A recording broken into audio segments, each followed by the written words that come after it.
سلامونه دوستانو، الله تعالی دې وکړي چې روغ او جوړ اوسئ.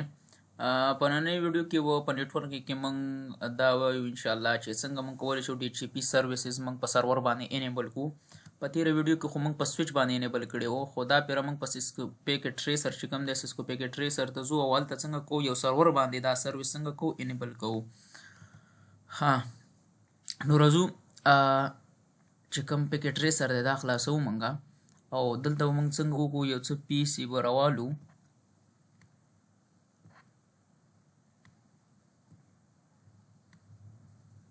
یو څلور دانې پی سي ما راواخیستم او یو ډیر 2 چې کوم سویچ دی دا راخلو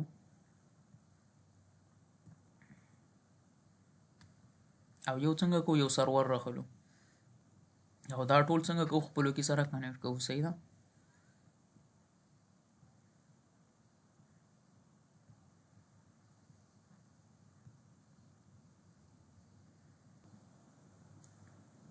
دا چې کله موږ کنیکټ کړو اوس څنګه کوو سویچ د سرور سره کنیکټ کوو.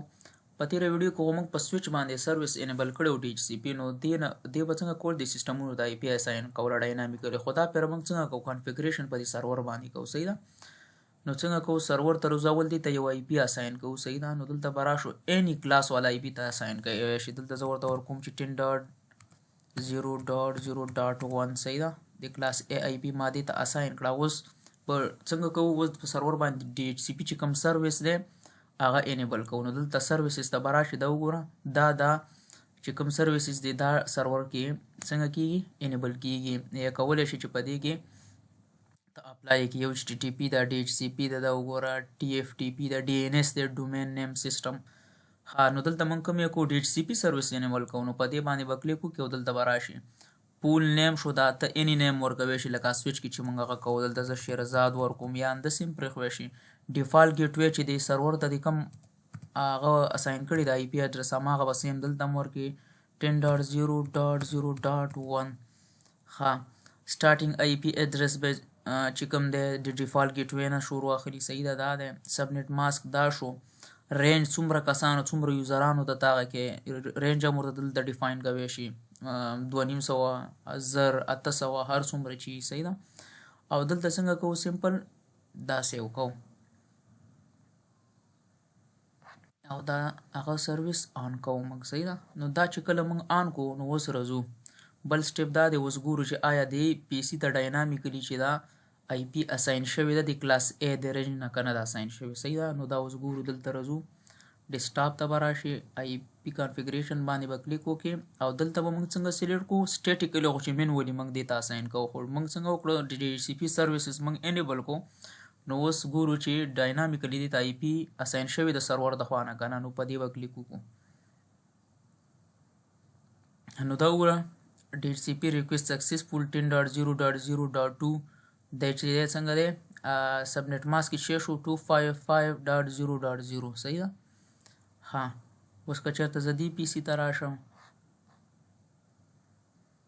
نو دې ته به هم اساین شوي دا وګوره دې ته هم اساین شوي ده 10.0.0.3 او دا ګورو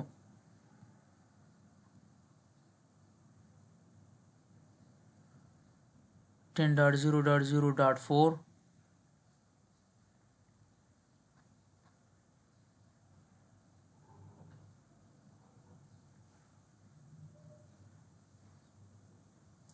10.0.0.5 دا وګوره DHCP ریکویسټ سکسیسفول. نو په دې قسم سره موږ کولی شو څنګه وکړو چې کوم سیسټم دی په نیټورک کې یا موږ سره هر څومره کمپیوټرز یا موږ ویلی شو چې کوم ان ډیوایس دا کنیکټ یو هغو ته موږ ډاینامیکلی IP اساین کړو. نو موږ به سمپل څه کوو په سرور کې چې کوم بیسیک کنفیګریشن دی هغه به کوو. نو بیا به سرور څنګه کوي په خپله په اټومیټک ډول دې ټولو ته IP اساین کوي. دو به ریکویسټ ورنه کوي او هغه په بدل کې څنګه کوي IP ادرس ورته ورکوي. نو دا وه نننۍ ویډیو. په نیکسټ ویډیو کې به انشاءالله په دې باندې خبره کوو چې که چېرته یو هیکر راشي او هغه څنګه وکړي یو سرور هلته هغه کړي او د سرور خپل یو سرور هلته کنیکټ کړي سیسټمونه چې څومره هم د کوم اوریجنل سرور سره کنیکټ دي هغو ته ووایي چې دغه ستا سرور نه دی او دغه سرور IP یعنې تاسو وال. نو موږ به څنګه کوو په سویچ باندې به څنګه کوو یو څه پالیسی به موږ لګو په نیکس ویډیو کې چې موږ به ورته ډیفاین کوو چې دغه سرور په دې پورټ تا سره کنیکټ دی دا به ټرسټډ وي د دې آی پی یعنې به اخلي او نور چې څومره هم سرورونه تا سره کنیکټ کېږي او د آی پی د ورکولو چې کوم ریکویسټ کوي نو هغه به ته څنګه کوي ته به نه پرېږدې صحیح ده نو هغه به انشاءالله موږ په نیکس ویډیو کې ګورو نو تر راتلونکي ویډیو پورې په خدای سپارم دا چینل هم در سره سبسکرایب کړئ او شیر هم کړئ در سره او دعاګانو کې مې مه هېروئ